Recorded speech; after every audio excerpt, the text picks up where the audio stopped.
అందరికీ నమస్కారం. ఈ నెల 9వ తారీఖున ఎక్స్సీఎం గారు బంగారపాలెం మండలంలో మ్యాంగో మార్కెట్ యార్డ్ విజిట్ చేస్తున్నారు.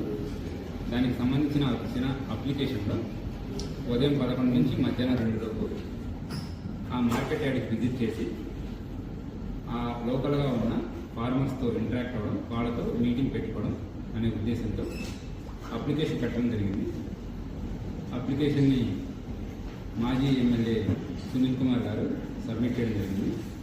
దానిలో మెన్షన్ చేసిన మరొక విషయం, సుమారుగా 10,000 మంది మొబిలైజ్ అవుతారు అని చెప్పారు.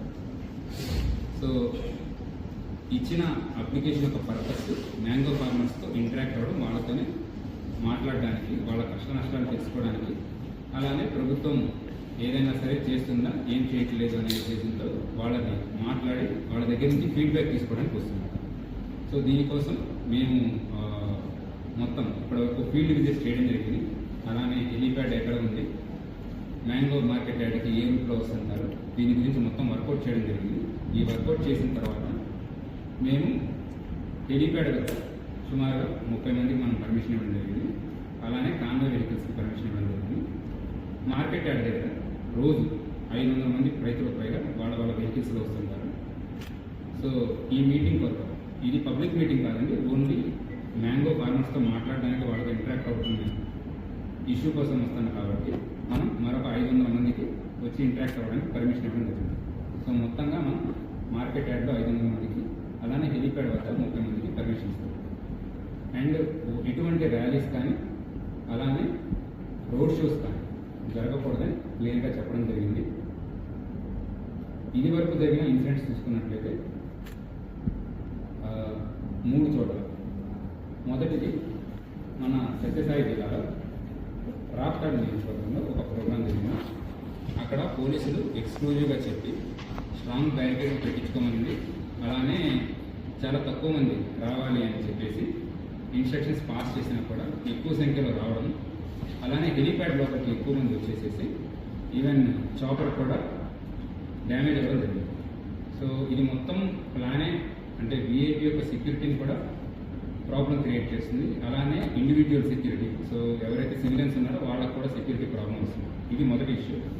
సో రెండవ ఇన్సిడెన్స్ కుదిరి ప్రకాశం జిల్లాలో కూడా జరిగింది. అక్కడ టొబాకో రైతుల్ని మాట్లాడడానికి, వాళ్ళతో ఇంటరాక్ట్ అవ్వడానికి వెళ్ళేటప్పుడు అక్కడ కూడా సుమారుగా లోపల టొబాకో బోర్డులోకి 25 మందికి పర్మిషన్ ఇస్తే మోర్ దాన్ 1000 మెంబర్స్ లోపలికి వెళ్ళారు. టొబాకో బేల్స్ ఏవైతే ఉన్నాయో అవి డ్యామేజ్ అవ్వడం, లోపల తోపులాటం జరగడం, so stamping kind of situation జరిగి కొంతమంది పోలీస్కి మరియు సివిలియన్స్కి కూడా గాయాలు. మూడవ ఇన్సిడెంట్ పల్నాడు జిల్లాలో జరిగింది, రెంటపాళ్ళ విలేజ్. ఈ రెంటపాళ్ళ విలేజ్కి వెళ్ళేటప్పుడు కూడా విలేజ్ చాలా చిన్నది, రోడ్లు చాలా చిన్నవిగా ఉంటాయి. ఒక 100 మంది మాత్రమే రావచ్చు. ఈ కాన్వే కాకుండా మరొక 3 వాహనాలు రావచ్చు అని పోలీసు వాళ్ళకి ముందరగానే విజ్ఞప్తి చేయడం జరిగింది. బట్ ఇది కాకుండా నేషనల్ హైవే మొత్తం బ్లాక్ కావడం, అలానే నేషనల్ హైవే మీదే ఒక వ్యక్తి ప్రాణం పోవడం, అంబులెన్స్ సర్వీసెస్ కూడా డిస్టర్బ్ అవ్వడం జరిగింది. ఇవన్నీ కూడా దృష్టిలో పెట్టుకొని, అలానే ప్రస్తుతం మన బంగారపాలెంలో ఉన్న political scenario, law and order situation కూడా దృష్టిలో పెట్టుకొని మనం ఈ 500 మందికి, అలానే హెలీప్యాడ్ వద్ద 30 మందికి పర్మిషన్ ఇస్తాం. దీనితో పాటు లా అండ్ ఆర్డర్ సిచ్యువేషన్ తప్పకూడదు, అలానే ఎవరికి ఎటువంటి ప్రమాదం జరగకూడదు, విఐపి వచ్చి సేఫ్గా వెళ్ళాలి అనే ఉద్దేశంతో మనం మరికొన్ని కండిషన్స్ కూడా పెట్టాము. ఇందులో ఉన్న కండిషన్స్, ఏ ఏరియా అయితే సరే మనము మ్యాంగో మార్కెట్ యార్డ్ ఉందో దాని పక్కనే కూడా స్కూల్స్ ఉన్నాయి, అలానే చాలా పెట్రోల్ బంక్స్ ఉన్నాయి. సో స్కూల్స్ అవన్నీ కూడా టైం లేట్ అయితే డిస్ట్రప్షన్ అవుతుంది, పిల్లలకి ఇబ్బంది అవుతుంది, ఇన్కన్వీనియన్స్ అవుతుందనే ఉద్దేశంతో మనము వాళ్ళకి స్ట్రిక్ట్గా టైమింగ్స్ ఫాలో అవ్వమని చెప్పడం జరిగింది. అలానే హెలీప్యాడ్ వద్ద ఇంతకుముందు జరిగిన ఇన్సిడెంట్స్ని దృష్టిలో పెట్టుకుని స్ట్రాంగ్ బ్యారికేడింగ్, డబుల్ లేయర్ వేసుకోమని చెప్పడం జరిగింది. ఏరియాలో ఎటువంటి ఇష్యూస్ జరగకుండా సీసీటీవీ కెమెరాస్ వాళ్ళని పెట్టించమన్నాము. అలానే హెలీప్యాడ్ వద్ద 30 మందికి మాత్రం పర్మిషన్ ఇవ్వడం జరిగింది. మ్యాంగో ఫార్మర్స్తో వాళ్ళు ఇంటరాక్ట్ అవ్వడానికి 500 మందికి, ఎటువంటి పబ్లిక్ మొబిలైజేషన్ జరగకూడదు. అలానే ఇంపార్టెంట్ జంక్షన్స్ వద్ద ఎటువంటి ట్రాఫిక్ జామ్స్ దయచేసి క్రియేట్ చేయవద్దు, మొబిలైజేషన్ చేయవద్దు అని ఎక్స్క్లూజివ్గా చెప్తున్నాము. దీనికి సంబంధించి నోటీసెస్ కూడా ఇవ్వడం జరుగుతుంది. ఇదంతా కూడా మనము కండిషన్స్లో మెన్షన్ చేసి మనం కండిషనల్లో ఉన్న పర్మిషన్స్ ఇస్తున్నాము. సో ప్రీవియస్ ఇన్సిడెంట్స్ ఇవన్నీ దృష్టిలో పెట్టుకొని మేము చేసే విజ్ఞప్తి ఒకటే, ఎవరు కూడా ఎక్కువ సంఖ్యలో మొబిలైజ్ చేయవద్దు. ఇది అతిక్రమించి ఎవరైనా మొబిలైజ్ చేసినా, అలానే పబ్లిక్ ఇన్కన్వీనియన్స్ జరిగినా, ఎటువంటి లా అండ్ ఆర్డర్ ఇన్సిడెంట్స్ వచ్చినా ఖచ్చితంగా చట్టపరంగా చర్యలు తీసుకోవడం జరుగుతుంది.